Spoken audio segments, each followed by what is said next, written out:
कुछ अंतर चलने के बाद पैरों में दर्द होना, पैरों की उंगली या पैर काले पड़ना, पैरों के जख्म जल्दी ठीक ना होना, क्या ये ब्लड सर्कुलेशन की प्रॉब्लम है?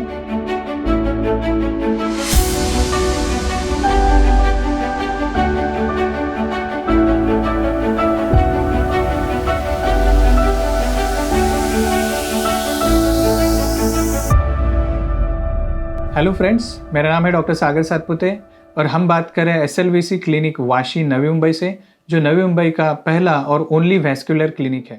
हेलो फ्रेंड्स, आज हम बात करेंगे पेरिफेरल वैस्कुलर डिसीज के बारे में, जिसको हम पेरिफेरल आर्टेरियल डिसीज भी बोलते हैं। जैसे हमारी उम्र बढ़ती है वैसे ब्लड वेसल्स के अंदर कैल्शियम और फैट का डिपोजिशन होता है। उसकी वजह से ब्लड वेसल का आकार कम हो जाता है और पैरों में ब्लड सप्लाई कम हो जाता है।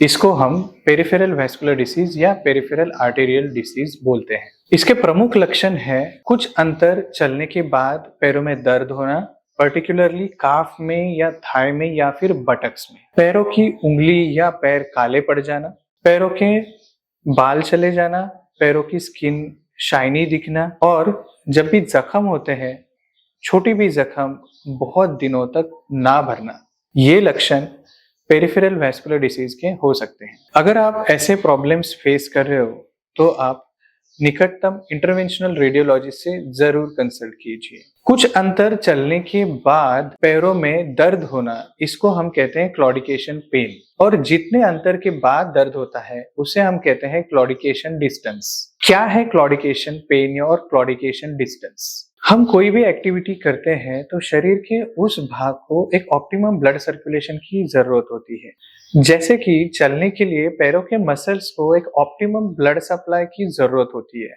अगर पैरों के आर्टरीज में ब्लॉकेजेस है तो मसल्स को जितनी रिक्वायरमेंट है उतना ब्लड सप्लाई नहीं होता है।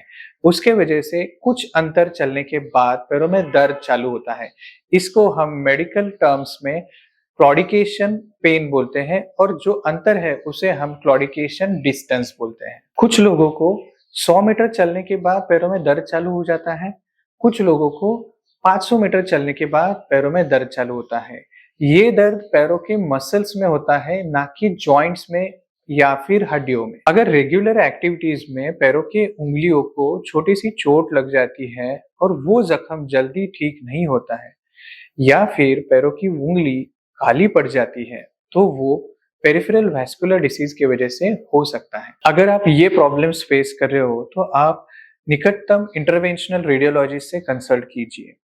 वो आपका क्लिनिकल एग्जामिनेशन करेंगे और जरूरत पड़ने पे पैरों का कलर सोनोग्राफी या एंजियोग्राफी करेंगे। जैसे हार्ट की एंजियोग्राफी होती है वैसे ही पैरों की एंजियोग्राफी होती है, और उसमें पैरों के ब्लड वेसल्स में कोई ब्लॉकेजेस है क्या, ये चेक किया जाता है। जब आप एक इंटरवेंशनल रेडियोलॉजिस्ट को कंसल्ट करते हैं तो एक स्पेशल टेस्ट किया जाता है, उसको कहते हैं ankle brachial index. Ankle brachial index, इस टेस्ट में हाथों का ब्लड प्रेशर और पैरों का ब्लड प्रेशर लिया जाता है। जैसे आपने रेगुलरली देखा है कि ब्लड प्रेशर तो हाथों में लिया जाता है, लेकिन ABI, इस टेस्ट में हम हाथ और पैर दोनों में ब्लड प्रेशर मेजर करते हैं। अगर इसमें डिफरेंस है, यानी कि पैरों का ब्लड प्रेशर हाथ के ब्लड प्रेशर से कम है, इसका मतलब है कि पैरों में ब्लड सर्कुलेशन की कमी है। नॉर्मली ABI वैल्यू 0.9 से लेके 1.3 तक नॉर्मल मानी जाती है। अगर ABI की वैल्यू 0.4 से कम आती है, इसका मतलब पैरों का ब्लड सप्लाई सिग्निफिकेंटली कम हो गया है, और इसे हम मेडिकल टर्म्स में क्रिटिकल लिम्ब इस्चीमिया कहते हैं।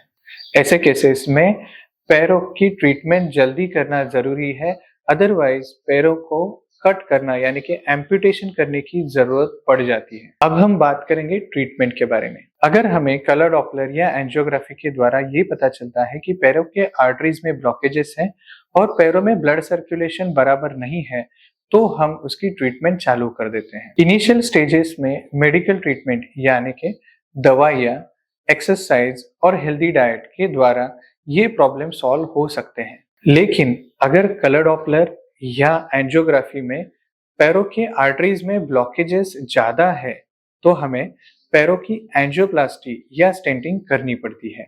जैसे हार्ट की एंजियोप्लास्टी होती है, वैसे ही पैरों की आर्टरीज की एंजियोप्लास्टी या स्टेंटिंग होती है। एंजियोप्लास्टी में एक छोटे से पाइप और वायर के द्वारा ये आर्टरीज के ब्लॉकेजेस को क्रॉस किया जाता है। इन ब्लॉकेजेस के अक्रॉस एक बलून इन्फ्लेट किया जाता है, इसे हम बलून एंजियोप्लास्टी बोलते हैं। और जरूरत पड़ने पर इस ब्लॉकेजेस के अक्रॉस एक स्टेंट डाला जाता है। इसकी वजह से हम ब्लड सर्कुलेशन को एस्टेब्लिश कर सकते हैं। गैंग्रीन यानी कि पैरों की उंगली या पैर पूरे काले पड़ जाना, ये पेरिफेरल वैस्कुलर डिसीज की एंड स्टेज है। लेकिन अगर शुरुआत के स्टेज में, यानी कि जब पैरों में दर्द होता है या पैरों में छोटी सी जख्म होती है जो जल्दी नहीं ठीक हो रही है, ऐसे स्टेज में आप अगर हॉस्पिटल में आते हो तो हम गैंग्रीन या एम्पुटेशन प्रिवेंट कर सकते हैं। अगर आप ऐसे प्रॉब्लम फेस कर रहे हो तो निकटतम इंटरवेंशनल रेडियोलॉजिस्ट से जरूर कंसल्ट कीजिए।